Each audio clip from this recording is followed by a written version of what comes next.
No wonder why this made me so happy as a kid. You can't ask for anything better than that.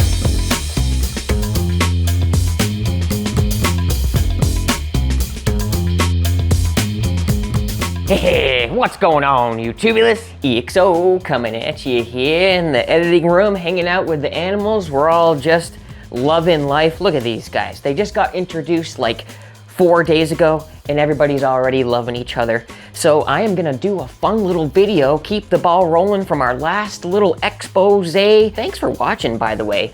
I wanted to bring you guys through something fun. I have been using these speakers right here on my desktop ever since I've been 9 years old. I'm not even exaggerating. So likewise, I have a soft spot for them. I love them. It has a built-in subwoofer, which blew me away back in the day. Like, no joke, that is the biggest reason why I chose these on the Best Buy shelves, because I knew when I got home, air was about to be coming out that hole back there, and it just made me so excited having my first ported speaker. And I knew that they called it dynamic bass, adding to the allure, but coming from my boombox, still in Iowa, I knew something about T-bass, but looking back, I knew that's probably just a digital add-on, but when they did it physically, we got the dynamic coming at you, and it just added a whole other level of excitement. And now that I'm looking at that viewfinder, what on earth? Screw the speaker, look at all that dust. But what was I saying? Oh yeah, periodically I would go on eBay, Craigslist, Mercari, and it didn't matter if I could find these in as-is condition, broken condition.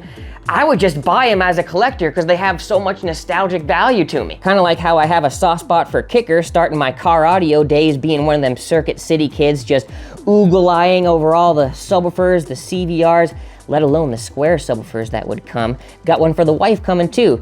So for me, it all started with home audio. In my bedroom, I would always tinker around, so I bought myself another set of these speakers, but folks, we've got a problem. Not sure if disaster struck before or after shipping, but boy, we've got ourselves a maraca on our hands. Oh, that sounds terrible. No one's getting an expanded stereo image with that taking place. So we're gonna have to take it upon ourselves to take this old girl apart, try to breathe some life back into her. And besides, too many things about this have piqued my curiosity for too long. For instance, what the heck is that? Is this some sort of bipole add-on, or maybe a gimmicky mesh to make you think you got something more higher end? With all this verbose language, you never really know. And front 180 degrees, is that just to indicate that it has a curve on the front grille? Or is the baffle step to match on the plane not like an ordinary speaker that would be flat? Too curious not to know, and besides, something's wrong, we gotta do something. I'm not gonna let this collect dust. It means too much to me. So let's go through her, share some childhood stories, since this brings back so many memories for me. Man, what a great time.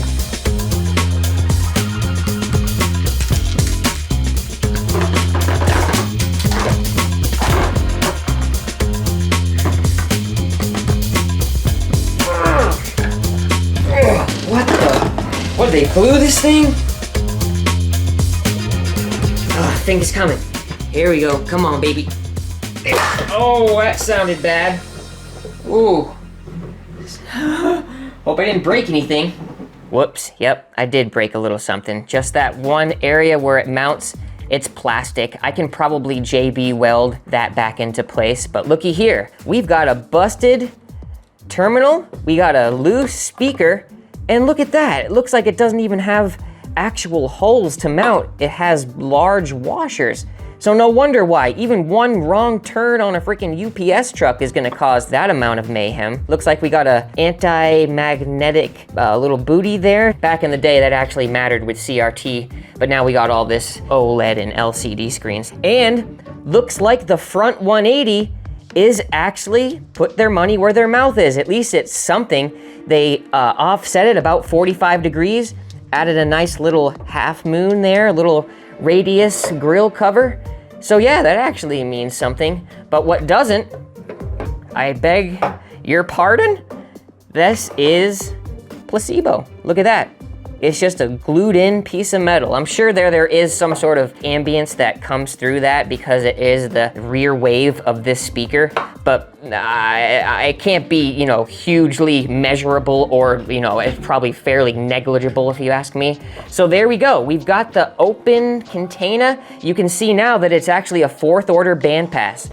This is a sealed chamber, and then it has a port right here. And look at that flare. That is such a nice touch, making the enclosure feel a little larger with some polyfill-like fabric. And as far as the spec sheets are concerned, this will play about to 40 hertz up to 200 hertz, and it only needs about 10 watts. Maybe we can source something of this size, but we'll see what it looks like on the inside, you know what I'm saying? And if you're like, no, I don't know what you're saying, why don't you just plug this back in and call it a day? Because that's not all that was making that baby rattle. Something else happened in Dogtown, and I am pretty sure that it's just this motor fell off. But that's just an inkling that I have. What else could be making that amount of noise in there? Because yeah, you'd think, oh, it's an easy fix. We gotta take that off there too.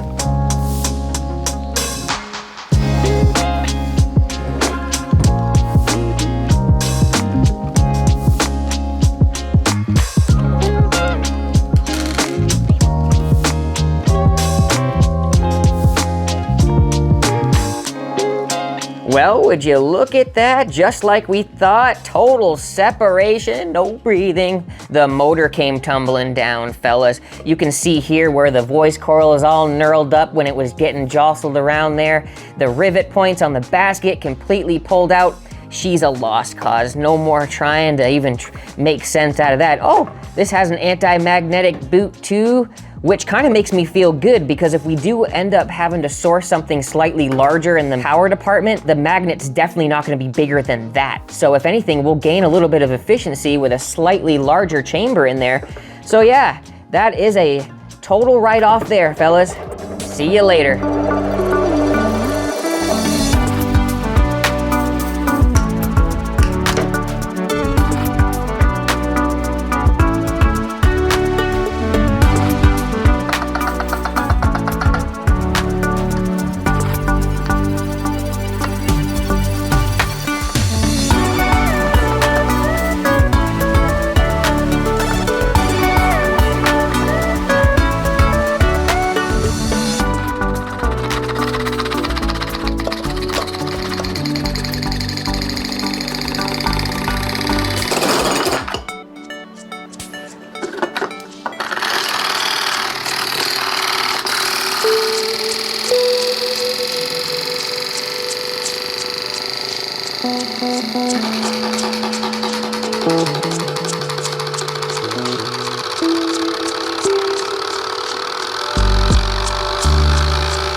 Starting to smell like slamology over here, going from car to car with friggin' black ice and voice coil. It's so interesting how subwoofers work. So simple, man. You just got a permanent magnet, and then you got your signal on a voice coil that just interacts with the field. You saw how I can just hover it slightly above it, and it just starts to do its own thing. And without the ventilation of the voice coil going in and out, air cooling is what saves a sub, because even just playing this for a few moments without it moving up and down inside of the gap, it really starts smoking like you saw. So now let's go ahead and torture test this back to, let's do like a 60 hertz full volume. We got bass boost cranking, and we were already smoking. If this was moving inside the gap, you would, obviously see none of that. The voice coil was copper red.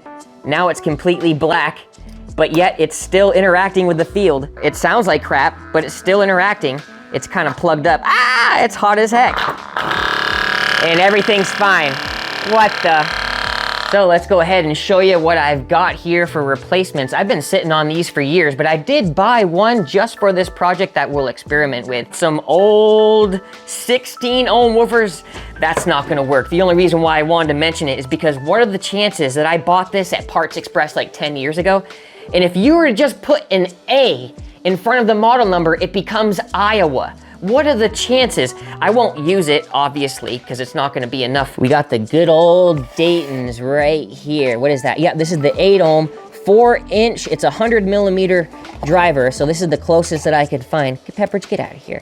So we got that inverted dust cap, and like I mentioned before, even though it is a larger, more powerful speaker, if you look at that magnet, there's no way it's gonna drastically change the enclosure dimensions. If anything, I think we're gonna gain a little bit extra room, like I said, increase efficiency just minutely. It's got the same size voice coil, and just to the touch, it feels very light. It feels very sensitive to the touch. So I think even on low power with what we have to offer with this, you know, active setup, I don't think we're gonna be leaving too much on the table as far as this goes. So right now, I'm gonna go ahead and fire up the test bench, same volume, see how much the subwoofer moves, and if there's a huge disparity there, maybe I'll look at another option. Wow, that is quiet. I can't even hear it. And it's moving good. That's awesome. Super like a ballerina, man. Dancing around. Same volume, good stroke. Wow. Look at that.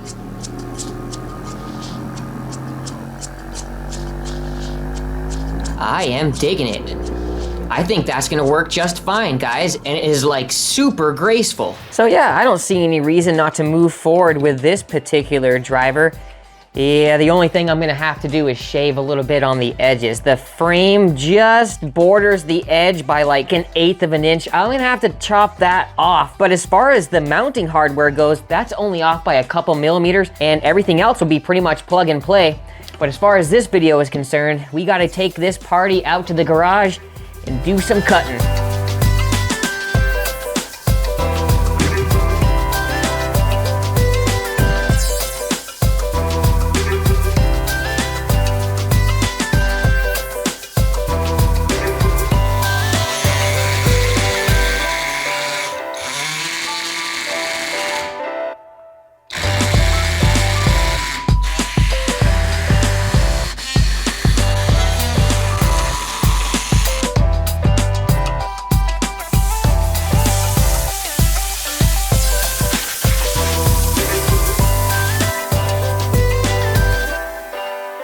There we go, all trimmed up for a little DIY truncated frame. Gotta do what you gotta do when you're doing a jerry rig, if you know what I'm saying.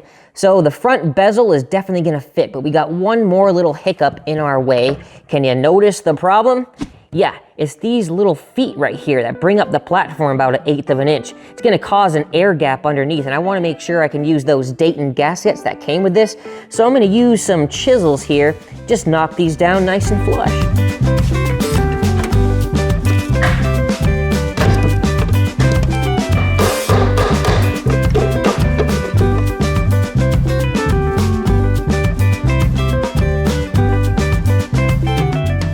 Little something like that will do just the trick. We're just trying to make this surface flat. The chisel got her down nice and smooth. Now I think we're dang near working with a full restoration, guys. It fits in awesome. Up here is gonna be super easy, just splicing in the new speaker, and we'll use the existing hardware with some glue maybe. But down here, heck, all I gotta do is use the existing pigtails, use some different screws, that's really the only thing, and we're gonna be cooking with gas. This is gonna work out after all.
the old girl back on the bench and took it upon myself to add some butyl rope around some of the seams and screws. It was pissing just a little bit of air. There's no noises, but let's go ahead and fire it up on the onboard amplifier that comes with the unit. I've never gone over 3/4 volume in all 30 years, both subwoofer 2. So I'm gonna leave it right at that. See if we got a good amount of excursion, even though we have a slightly higher ohm speaker. It's at 8 ohms now, about DCR. Oh, watch out, buddy. There we go, single digits. We'll go ahead and scrub on all the way up, see what we got across the band. Looking pretty good, extra quiet still, and I mean that in a good way. Keep going. Oh, Pepperidge is on the porch. Look at that. Oh yeah, man, that's plenty of excursion. That's gonna be, that's plenty. Look at that. I'm not gonna be leaving anything on the table, even though it's not technically made for this cabinet. That is beautiful. Going up to 40. Remember, that's where this is technically rated 40 and above, but believe me, I go much lower. Probably dealing with fundamental frequencies at that point going into the 20s, but I don't care. It's still really fun and blows a lot of air. So there we go. We had, look at that, we had some vibrations on the desktop. Nice and clean. What do you think, buddy? Good? And if you're wondering how I'm using Bluetooth on an old analog unit, I actually have this little converter down here that goes right to the 3.5. I've had these things ever since 2017. So yeah, I think that's an overall success, and I don't see any reason why we can't go ahead and put the other housing right back on her. Nothing's making any noise. Heck yeah, let's do this.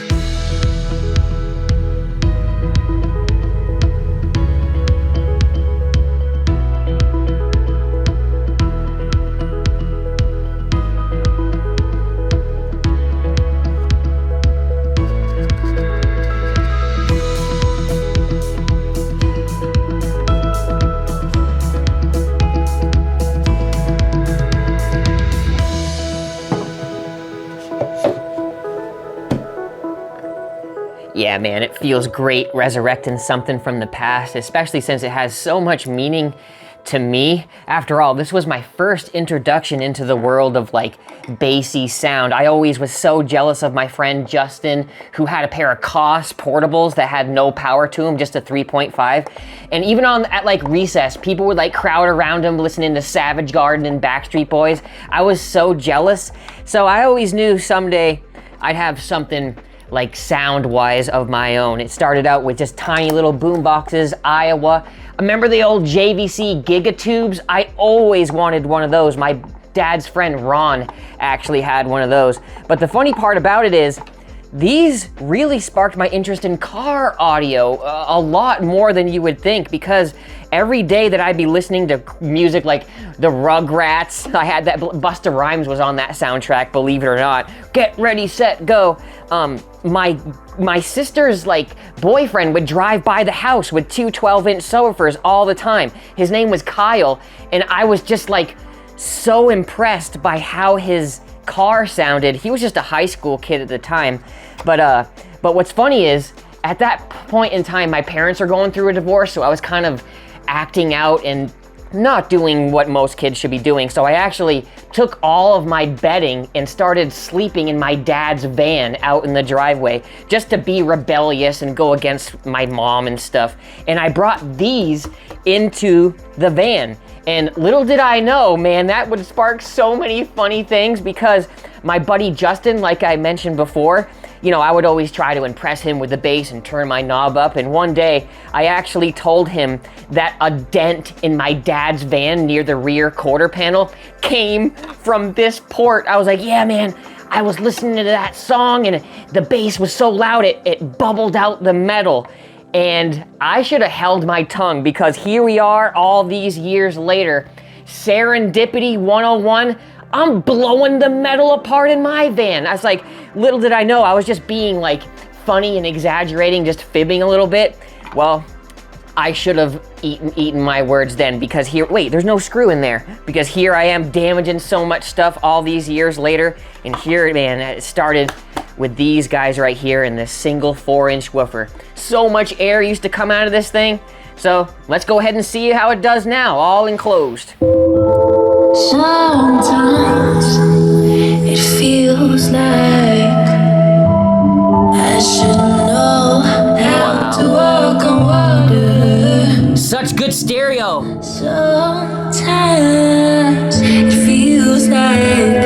I should know how to move the mountains, but the seasons keep on going, and the river just keep on flowing, and the wind keeps on blowing. Wow. The bass is surprisingly good.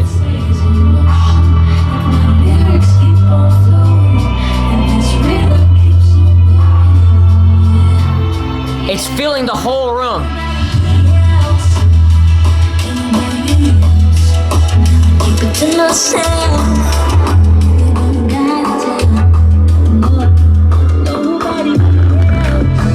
Wow, that's some air.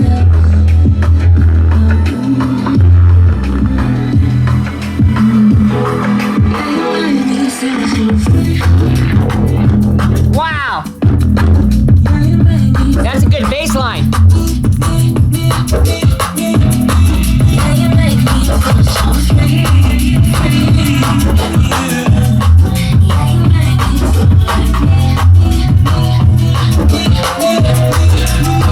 Wow.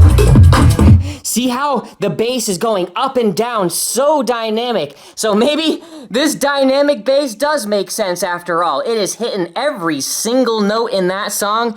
No wonder why this made me so happy as a kid, dude. 9 years old? You can't ask for anything better than that.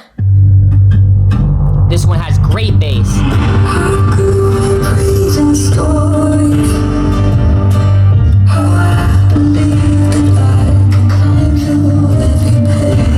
I just can't get over the stereo separation. It sounds so good for what it is. I wish you guys could hear this. The quality, man, they don't make things like they used to. It is great.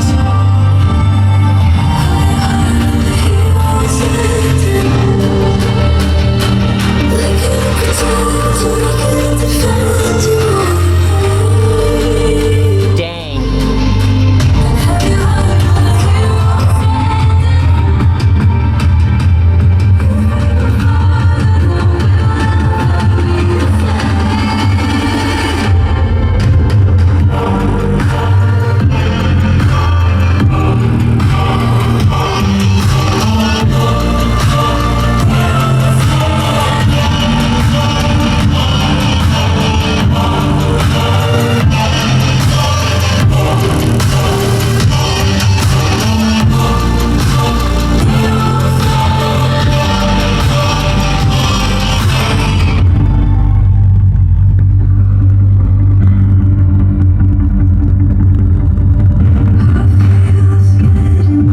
Well, looks like that'll just about do it, guys. I am thrilled.